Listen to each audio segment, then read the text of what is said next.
بسم الله الرحمن الرحيم الحمد لله رب العالمين الصلاة والسلام على أشرف الأنبياء وإمام المرسلين سيدنا محمد وعلى آله وصحبه أجمعين.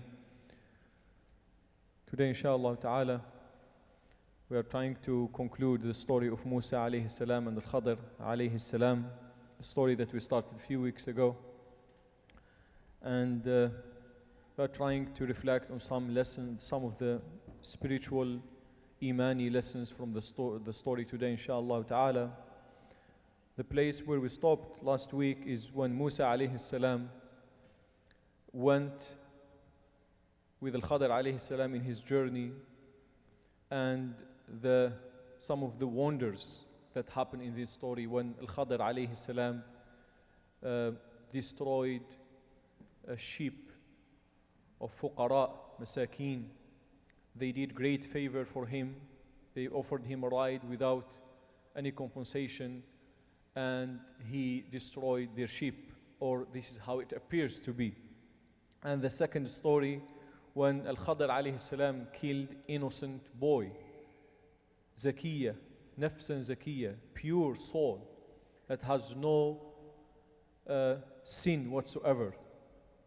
And the third story is when Musa alayhi salam and Al-Khadir alayhi salam passed by a town, and they were in dire need of food and shelter, and the people of the town were so mean, wicked, greedy, and they didn't offer them any sort of support or hospitality. Yet there was a wall about to fall in this town, and Al-Khadir alayhi salam voluntarily rebuilt or fixed this wall without any compensation. And we know that after the third story, Al-Khadir alayhi salam said, هَذَا فِرَاقُ بَيْنِي وَبَيْنِكَ. You are not patient enough to continue the journey with me, and this is the separation between you and myself in this journey. And inshallah ta'ala, today we're trying to reflect on the answers, the interpretations of the wonders that happened between Musa alayhi salam and Al-Khadir.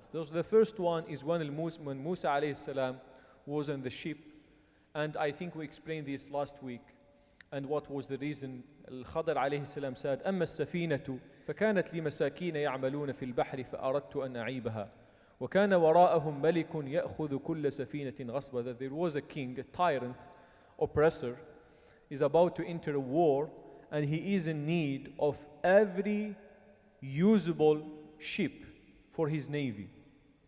So Al-Khadir alayhi salam, by the permission of Allah subhanahu wa ta'ala, he wanted to save the ship of these poor individuals, and he did what he did to save their ship.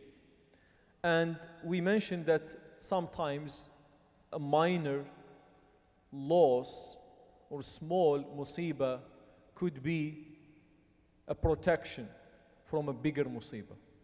But unfortunately, we don't see most of the time the lutf of Allah subhanahu wa ta'ala. So these masakeen, that they were impacted by this calamity, in their mind at that time is a calamity, but are not aware of how Allah subhanahu wa ta'ala is actually navigating for them the al-qada and al-qadr, how is preserving their rizq, but they are not aware of the plan of Allah subhanahu wa ta'ala. And this is the case with each and every one of us. So many things we are going throughout our life. We are going through so many things, and so many times it appears to be bad, it appears to be negative. We are not aware of the plan of Allah subhanahu wa ta'ala, how Allah subhanahu wa ta'ala is. And subhanallah, the story of the sheep is reminding Musa alayhi salam of his own journey. How come? When his mom, Musa alayhi salam was born in a year when the Pharaoh is to kill all the what? All the babies, the male babies of Bani Israel. So because every other year, one year he will save them for labor, and the other year will eliminate them, because he saw a dream that a boy from Bani Israel will destroy his kingdom. So Musa alayhi salam was born in that year when Pharaoh would kill all the boys. So Allah subhanahu wa ta'ala is teaching Musa how you were saved. You were thrown in the river, and how Allah subhanahu wa ta'ala with miracle saved your life. Where? In the palace of the Pharaoh that is trying to kill you. So the story, your own story is more amazing than the story of the sheep, right? Look at your own journey, how Allah subhanahu wa ta'ala saved you. Look how Allah subhanahu wa ta'ala saved you. In the story also there is another lesson.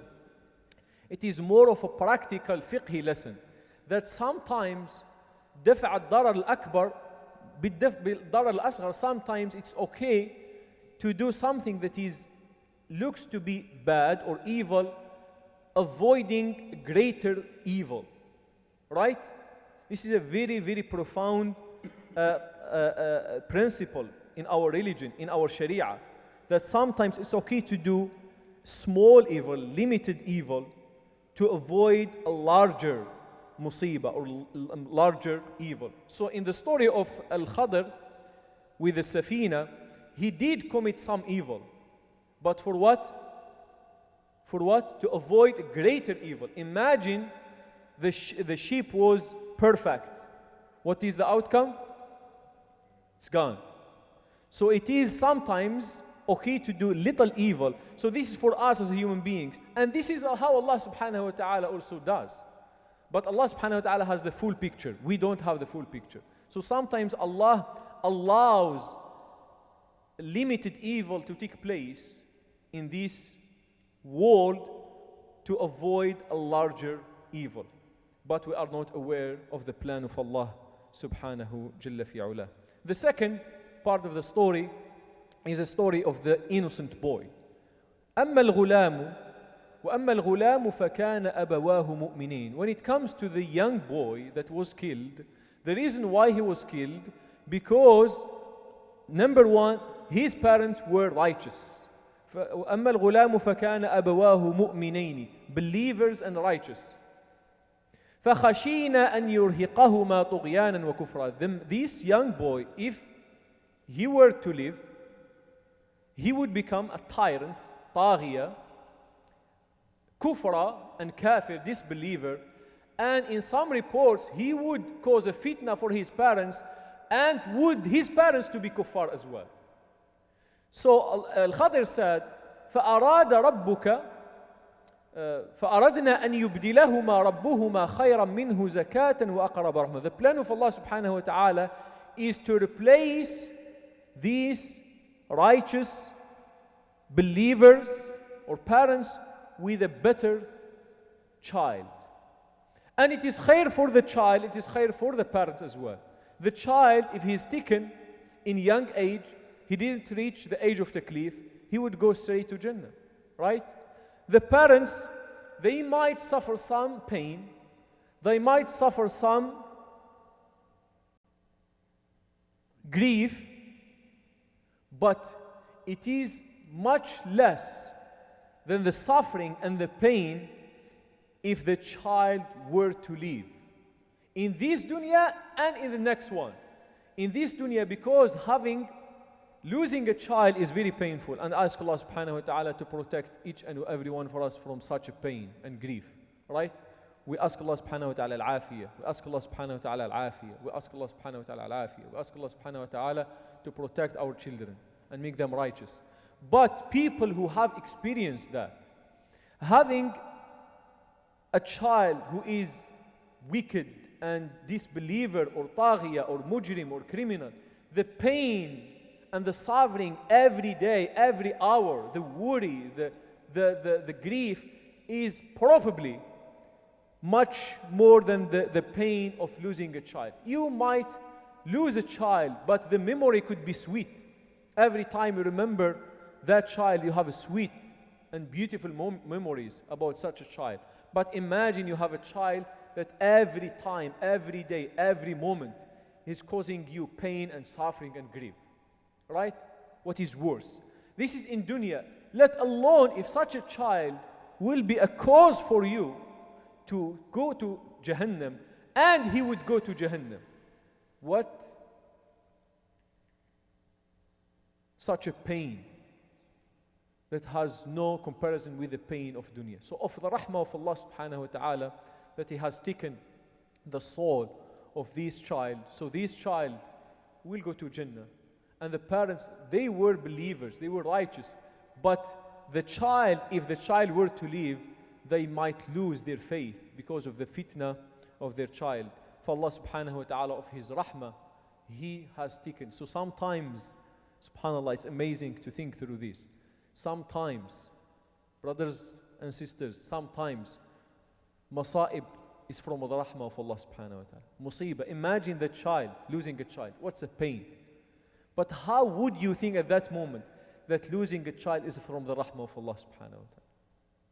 How would you think at that moment that losing a child, or losing a job, or losing somebody who is very dear to you, or any other calamity, or any other pain, is from the rahmah of Allah subhanahu wa ta'ala? The other lesson from the story of Al-Ghulam, of the young boy, is when Allah subhanahu wa ta'ala said, أَبَوَاهُ مُؤْمِنِينَ. Look how Allah subhanahu wa ta'ala highlighted that his parents were righteous, were believers. And so many of us have so much worry, anxious of the righteousness of our children. And the story is indicating that the righteousness of the child as the result of the righteousness of the parents. The best investment of the righteousness of your children is you yourself to be righteous. Allah subhanahu wa ta'ala granted these righteous parents a righteous child because they were righteous. So He replaced that wicked soul with a better soul, with a better human being, with a better child. Why? Because they were righteous. Yes, there were always exceptions. Is there a chance where righteous parents having a bad child? Yes. Is there a chance that a bad parents having a righteous child? Of course, yes. But the default is that righteous parents will be having righteous children. And bad parents will be producing to the society bad children. And this is clear indication in this ayah. The other lesson from this story is when Sayyiduna Al-Khadir alayhi salam said, وَأَمَّا الْغُلَامُ فَكَانَ أَبَوَاهُ مُؤْمِنَيْنِ فَخَشِينَا أَنْ يُرْهِقَهُمَا طُغْيَانًا وَكُفْرًا فَأَرَدْنَا أَنْ يُبْدِلَهُمَا رَبُّهُمَا. And brothers and sisters make comparison between him saying فَأَرَدْنَا when it comes to something bad, and when it comes to something good, which is the next ayah, he said فَأَرَادَ رَبُّكَ. So in the sheep, he said فَأَرَدْتُ أَنْ أَعِيبَهَا. I want to make a damage. I want to make the sheep deficient. Right? And when it comes to the young boy, he said فَأَرَدْنَا أَنْ يُبْدِلَهُمَا. We wanted, he's talking about himself, to take his soul, so Allah would replace it with a better one. When it comes to the jidar, to the wall that was about to fall, and he fixed it, he said فَأَرَادَ رَبُّكَ أَنْ يَبْلُغَا أَشُدَّهُمَا وَيَسْتَخْرِجَ. He said, your Lord, Allah, wanted to save, protect the kins, the wealth of the orphans. So this is from the adab of Sayyiduna Al-Khadir alayhi salam with Allah subhanahu wa ta'ala. Everything in these stories from Allah subhanahu wa ta'ala are instructions by Allah subhanahu wa ta'ala. But from the adab, proper manner with Allah subhanahu wa ta'ala, something bad or it appears to be bad, everything in the story is good. And from the rahmah of Allah subhanahu wa ta'ala. But damaging the sheep looks to be bad. Killing a boy looks to be bad. So he said, I want to do that.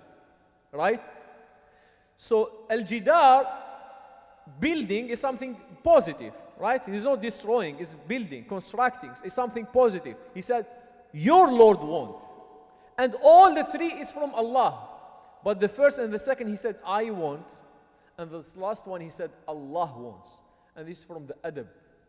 You have a taste with Allah, how to talk to Allah subhanahu wa ta'ala. This is how Ibrahim alayhi salam said, وَإِذَا مَرِدْتُ فَهُوَ يَشْفِينَ. When I got sick, He provides cure. The sickness from Allah and the cure from Allah. But He didn't say, when he caused me to be sick, he grant me shifa. He didn't say that. He said, when I got sick, he cures me. Subhanahu wa ta'ala. And this is from the adab with Allah subhanahu jalla fi'ula. Yes. Speaking of the adab of Al-Khidr, Yes. even when he speaks to Musa, he tells him, وَكَيْفَ تَصْبِرُ عَلَى مَا لَمْ تُحِبْ. He gives him an excuse already. Yes, yes. So he already started the journey by excusing Musa alayhi salam. The last one, so I don't want to take this too long, another week. So the last one, وَأَمَّا الْجِدَارِ. Then when it comes to the wall that was about to fall, and I did what I did to fix it, he said, وَأَمَّا الْجِدَارُ فَكَانَ لِغُلَامَيْنِ يَتِيمَيْنِ فِي الْمَدِينَةِ. This wall belongs to the two orphans in the town. فكان لغلامين يتيمين في المدينة وكان تحته, and underneath the wall there was a kens. There was what? Treasure saved under the wall. فأراد ربك, your Lord, back to that adab. فأراد ربك أن يبلغ أشدهما ويستخرج. Your Lord wanted them to reach the age where they are mature enough, big enough, and to save their treasure, their wealth. And from the story, it is very clear that the people who were so greedy to host Musa alayhi salam, the messenger of God, imagine these people if they were to discover treasure. This, why Allah said they didn't want to host. Allah is telling us how greedy they were, how wicked these people they were. So imagine these people finding treasure of the orphans. What would be the outcome of this treasure? Right? It's known, right? Like the treasure of... in any case, so imagine, so Allah subhanahu wa ta'ala is telling us, or Al-Khidr alayhi salam is teaching us that what happened is to save or protect the wealth of, and look at the ayah, it said, فَأَرَادَ رَبُّكَ أَن يَبْلُغَ أَشُدَّهُمَا. يَبْلُغَ, they reach their strength, which means they can protect their wealth. Now they are young. So Allah said, when they reach the age where they are strong, so they can protect their wealth and treasure. Allah subhanahu wa ta'ala said, وَكَانَ أَبُوهُمَا صَالِحًا. وَكَانَ أَبُوهُمَا صَالِحًا. The reason why Allah brought Al-Khidr to this town to build the wall or fix the wall is because the father of these two orphans was a righteous man. And in some reports, they said this father that was righteous may be the 8th or the 12th father, not even the immediate father, right? But the salah or the righteousness of that father impacted, or the blessings reached generations to come. And again, we're talking about the righteousness of the parents. Look at the righteousness of how Allah not only will reflect on the righteousness of children, also will reflect on the rizq of your children. Because Allah protected the rizq because of the righteousness of their father. Again, there are so many lessons from the story. So many, but I would like to conclude this story with the spirit of the story.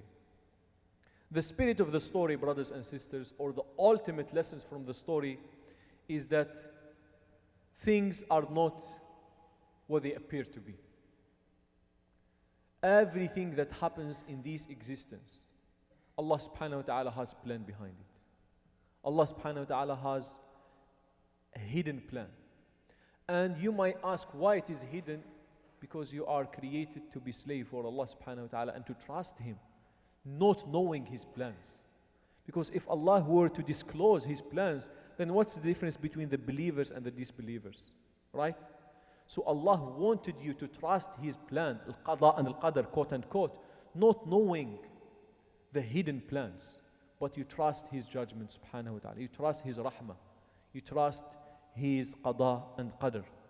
The ultimate lessons, brothers and sisters, from the story is al-khayr fi makhtarahu Allah. The true khayr is in what Allah subhanahu wa ta'ala chooses. You might like certain things and dislike certain things, but You might like certain things that are not good for you.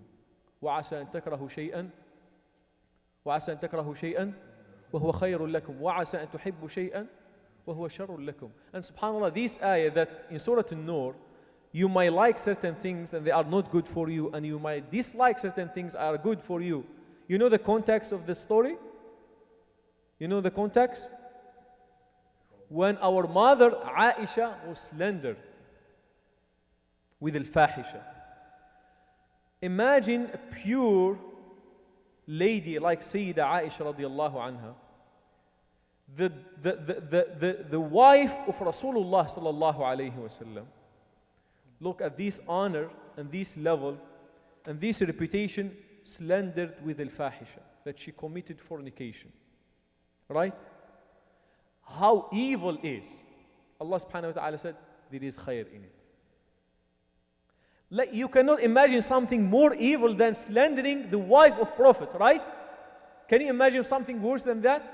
Allah said, there is khair in it. And if you'd like us to talk about the khair in the story, this is another journey. Maybe this is another series of stories. Maybe next we'll talk about the story of Al-Ifk. But there is khair in it. There are khair hidden. And your position as a believer is to trust Allah subhanahu wa ta'ala, that there has khair in it. Brothers and sisters, the story or the spirit of the story is to submit to Allah subhanahu wa ta'ala. Irda bima qasam Allahu lak. Be pleased with the qada of Allah subhanahu wa ta'ala. And be sure that everything happens for khair. Everything happens for khair. And subhanallah, there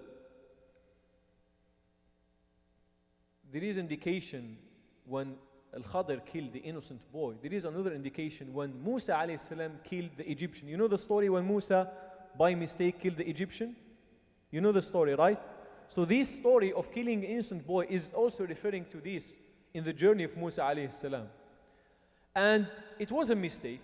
It was an evil act. It was not a right action by Musa alayhi salam to be done. It was a mistake, and he regretted, and he made tawbah. But even in the mistakes that he has done, there was khair in it.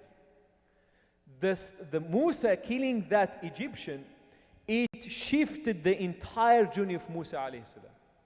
And everything that after this incident was from a different kind to Musa alayhi. There was so much khair of Musa alayhi salam leaving Egypt and going to Midian, and there is so much goodness happen. So sometimes even in the mistakes that you'd have, the mistakes are mistakes, and you are responsible for your mistakes. But Allah allowing you to make mistakes, there is khair behind it. You know what I mean? So even in the dhunub sometimes that you do, it is a mistake, and you have to do tawbah for your mistakes. But Allah allowing these mistakes to take place, there is khair behind it. You might not know it, but definitely there is khair behind it. The least of khair you can get of mistakes when you have a broken heart, repenting to Allah subhanahu wa ta'ala with broken heart. And I would like to conclude this journey of Musa and Al-Khadir alayhi salam by a statement said by Al-Khadir alayhi salam.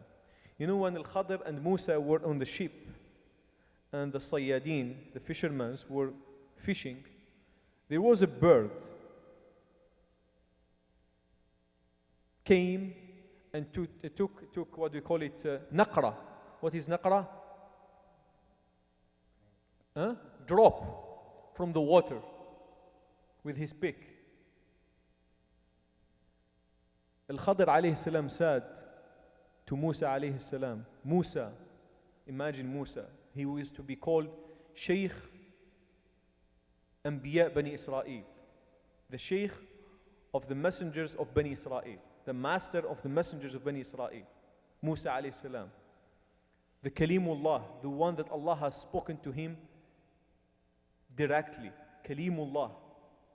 And you know the virtues of Sayyidina Musa alayhi salam, and the knowledge, the one who was given a Tawrat, and a Tawrat written by the hand of Allah subhanahu wa ta'ala. All this knowledge and combining Al-Khadir alayhi salam, ma ilmi wa ilmuka ka ilmi Allah illa kama naqara هذا الطائر من البحر. وفي رواية إلا كما نقص هذا المنقار من البحر. He said, my knowledge and your knowledge combined, compared to the knowledge of Allah subhanahu wa ta'ala, is like the drop. How would this drop take anything from that vast ocean? It's just, it doesn't count. This is the knowledge of Musa, and the knowledge of Al-Khadir, and the knowledge of all humanity combined, compared to the knowledge of Allah subhanahu wa ta'ala. The bottom line, brothers and sisters, we don't know. Allah knows best.